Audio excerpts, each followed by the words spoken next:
I always remember a story Umberto talks about a lot of how when he was a little kid, there's an enormous river in front of the village where he lives in the forest, and one day it just became absolutely riven with black oil. When you see the river on fire that your people have depended on for 1,000 years because of oil contamination, you see your life and your future go up in flames. What some environmentalists call the world's worst oil-related disaster. My name is Steven Donziger. I was there in Ecuador when indigenous groups and Amazon communities were fighting Chevron in an epic battle for justice.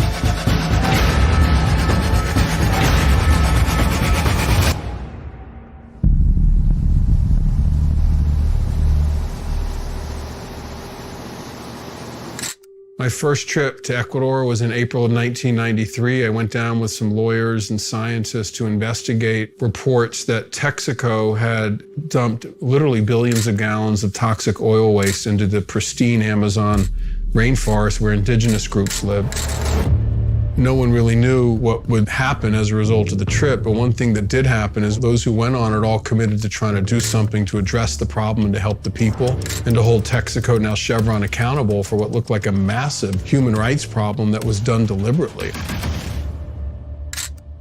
On my first trip, I was shocked by what we found. I expected to see pollution. I was shocked by the extent of it. Massive pools of oil, literally thousands of them all over the rainforest. The oil was on their clothes, it was in the air they breathed, it was in the food they ate, it was in the water that they drank. It was an apocalyptic nightmare.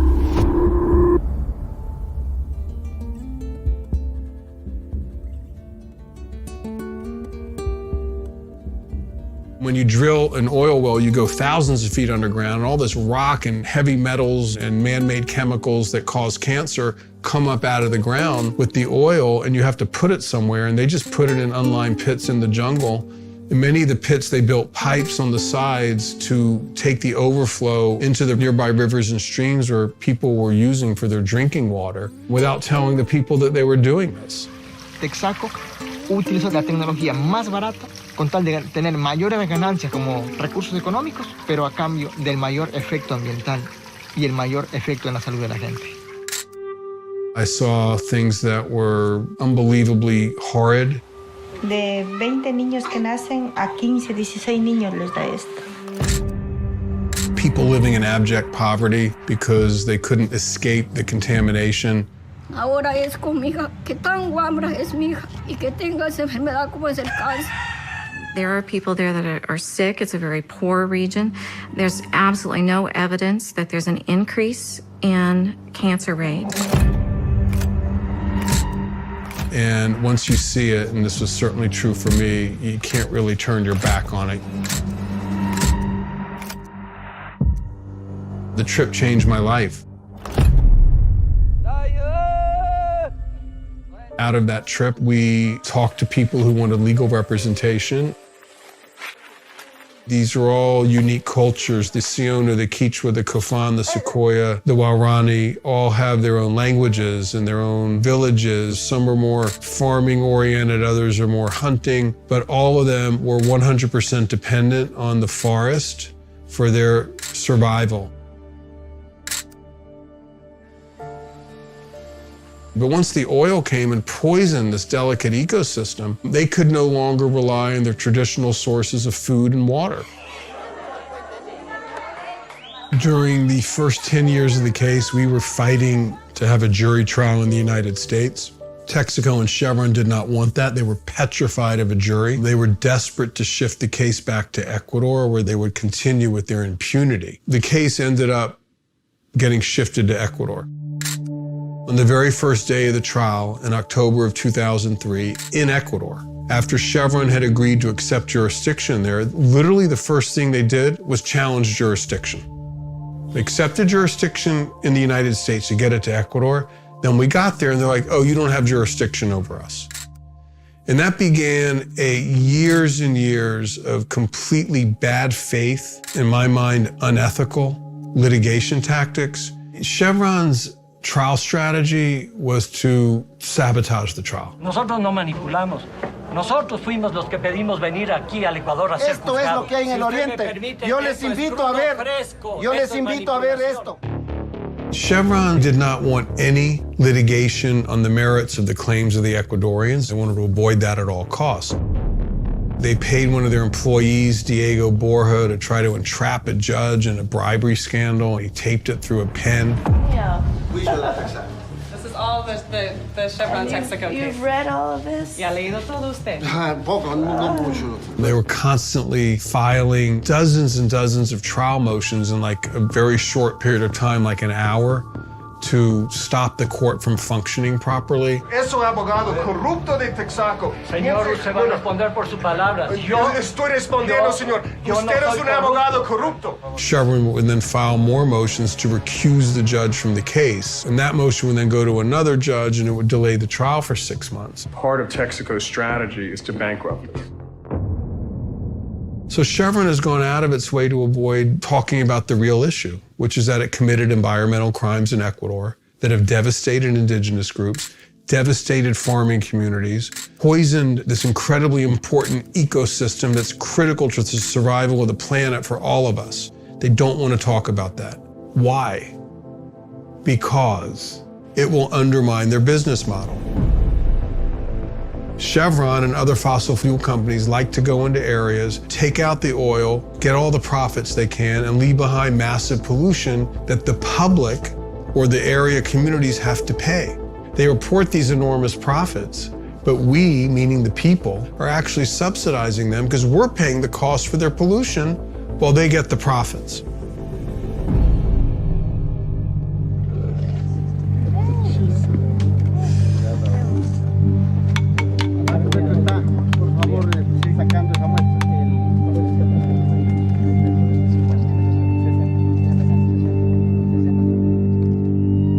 So the case in Ecuador ended on February 14th, 2011 with a resounding victory for the affected communities. But up to this point, even though the people in Ecuador won the case, they've yet to receive the first dollar of their judgment. Vimos la dramática presentación ahí, en que todo el mundo ya asumió que ese material que salía era petróleo y tenía la marca Texaco.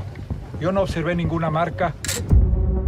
Chevron knows if the people of Ecuador who've won this judgment are able to collect it, the floodgates will open and there will be potentially $1 trillion+ of liability, because what they did in Ecuador, they've done in dozens of countries around the world. There are environmental problems in the region. We're not denying that. Todo esto es petróleo. Mira. But those environmental problems are the responsibility of the Ecuadorian state. We did our part. Texaco did its part. For someone to say that we just push dirt on the spits, it's absolutely untrue. They basically have concluded that it's cheaper to pay hundreds of lawyers to fight this than to pay the people they harmed. Because once that happens once, the chances of it happening dozens more times increase dramatically, and their whole business model gets destroyed. It is a business model based on privatizing profits and socializing costs to the most vulnerable people on the planet. This case is about challenging that, ending it, holding it accountable.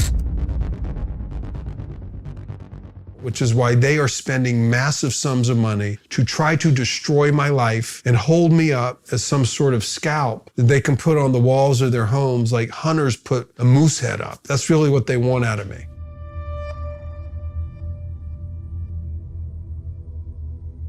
I am a human rights lawyer, detained in the United States of America on bogus charges to help a U.S. company evade a $10 billion environmental liability owed to the most vulnerable indigenous groups in the Amazon. So what's the point of this other than to punish me for my successful human rights advocacy for the people of Ecuador? Their entire strategy now is to sue anyone who wants to help the case, including the lawyers, including me.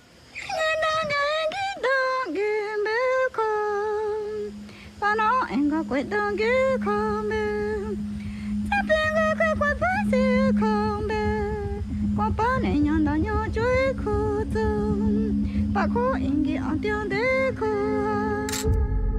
You know, I think there's a larger lesson to be learned from this experience. If we let the fossil fuel industry continue along its path, we will no longer have a planet.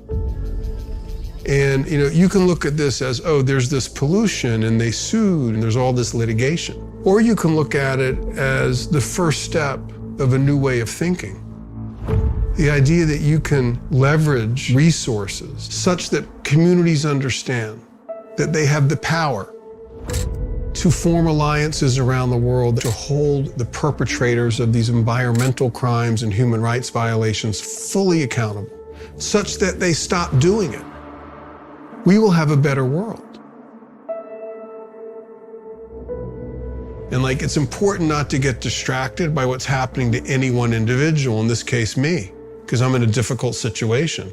It's important to understand that and to help me and to protect me and others like me.